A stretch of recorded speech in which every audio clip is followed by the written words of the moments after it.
আসসালামু আলাইকুম, আমি রূপা নতুন একটা ব্লগ নিয়ে চলে আসলাম। এখন আমি চলে আসছি পাট খেতে। তো পাট খেতে কেন আসলাম দেখো, এখানে কিন্তু কয়েকজন মিলে চলে আসছি, আমি একা আসিনি।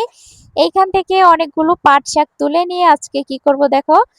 তো পাট শাকগুলো তোলা শুরু করে দিয়েছি।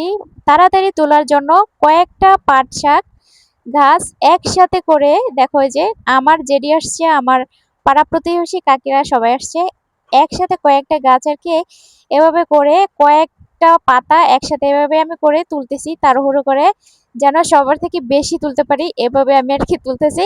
কিন্তু না, আমি ওদের মতো তুলতে পারি না, আমি অত চালু না। দেখো এই যে এইভাবে ধরে ধরে তুলতেছি। এই বড় বড় পাতাগুলো, যেগুলো একদম মানে পাতাগুলো বড় বড় হয়ে গেছে, সেগুলো তুলতে হবে, কচি পাতাগুলো না। আর এই পাতা তুলে এনে রোদে শুকিয়ে সংরক্ষণ করে সারা বছর খাওয়া যায়। তো আমি এখন বাড়িতে যাইতেছি আর কি। তো এই পাতাগুলো খুব ভালোভাবে আমি তুলে এনে রাস্তা দিয়ে আসার সময় ওড়না দিয়ে ডেকে আনছি, কারণ পড়ে যেতেছিল, আবার ধুলোবালি যেন ময়লা যেন শাকের ভিতর না লাগে। কারণ এই শাকগুলো না ধুয়েই আমি এভাবে কুচিয়ে রোদে শুকিয়ে আর কি সারা বছর সংরক্ষণ করে খাওয়া যাবে। তোমরা যদি আমার এই ভিডিওটি একবার ফলো করো, তোমরাও খেতে পারবে। তোমরা যে যে এলাকায় থাকো, পাট শাক শুকিয়ে যারা খাও না, আমার এই ভিডিওটি যদি ফলো করো, অবশ্যই তোমরা যদি খাও দেখবা অনেক কিন্তু মজা। তো শাকগুলো খুব ভালোভাবে আমি একদম সুন্দরভাবে কুচিয়ে নেব, শাক ধুইতে হবে না।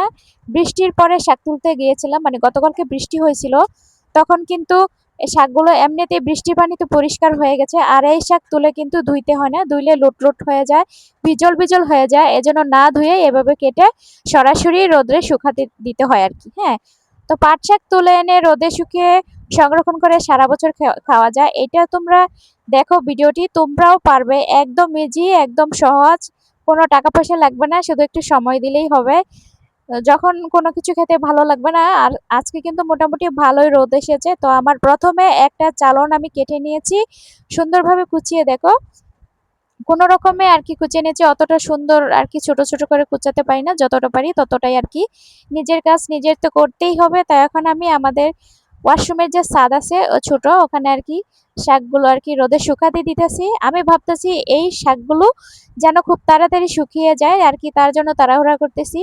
আবার আমার মেয়েটাকে আমার মেয়ে নিয়ে আমার বোনে নিয়ে গেছে পাশের বাড়ি বেড়াইতে। ও যদি আসে, আসলে তো ডিস্টার্ব করবে, শাকগুলো ফেলে দিতে পারে, কান্নাকাটি করবে, মানে কাজ করতেই দিবে না। তো আপাতত একটা চালন আমি দিয়ে দিলাম। দেখো আমাদের বাড়ির কাজ কিন্তু এখনো করা হয়নি কমপ্লিট, কারণ এখন বৃষ্টির কাল, জিনিসপত্র আনতে অনেক সমস্যা। আমাদের ঘর আর কি বাড়িটা বিলের মাঝখানে, এজন্য আর কি রাস্তাঘাটের একটু সমস্যা। তো শাকগুলো আবার খুব ভালোভাবে আমি কুচিয়ে নিতেছি। এই শাক কুচাতে কিন্তু আমার অনেক বেশি ভালো লাগতেছে। শাক কুচাতে তখনই বেশি ভালো লাগে, বডিতে যদি অনেক ধার থাকে, শাক খুব ইজিলি কেটে যায়, কোনো সমস্যা হয়নি। তো আমি একটু তাড়াহুড়াই করে কাটতেছি, এদিকে কিন্তু আমার মেয়েটা কান্না করতেছিল। তো ও চলে আসছে, এখন আর শাক কাটা যাবে না, ওকে নিয়ে একটু ঘুরে আসি, তারপরে আবার শাক কাটতে বসবো। তো তোমরা কি এমন শাক খাও নাকি অবশ্যই কমেন্টে জানাবে, আর কোন কোন এলাকায় খাও অবশ্যই কমেন্টে জানাবে। আমার মেয়ে কিন্তু এই যে চলে আসছে এদিকে, মেয়েকে আমি একটু ঘুরিয়ে নিয়ে এসে আবার শাক কাটতে বসছিলাম। তারপর আবার সমস্ত শাক আমি এভাবে কেটে নিয়েছি দেখো।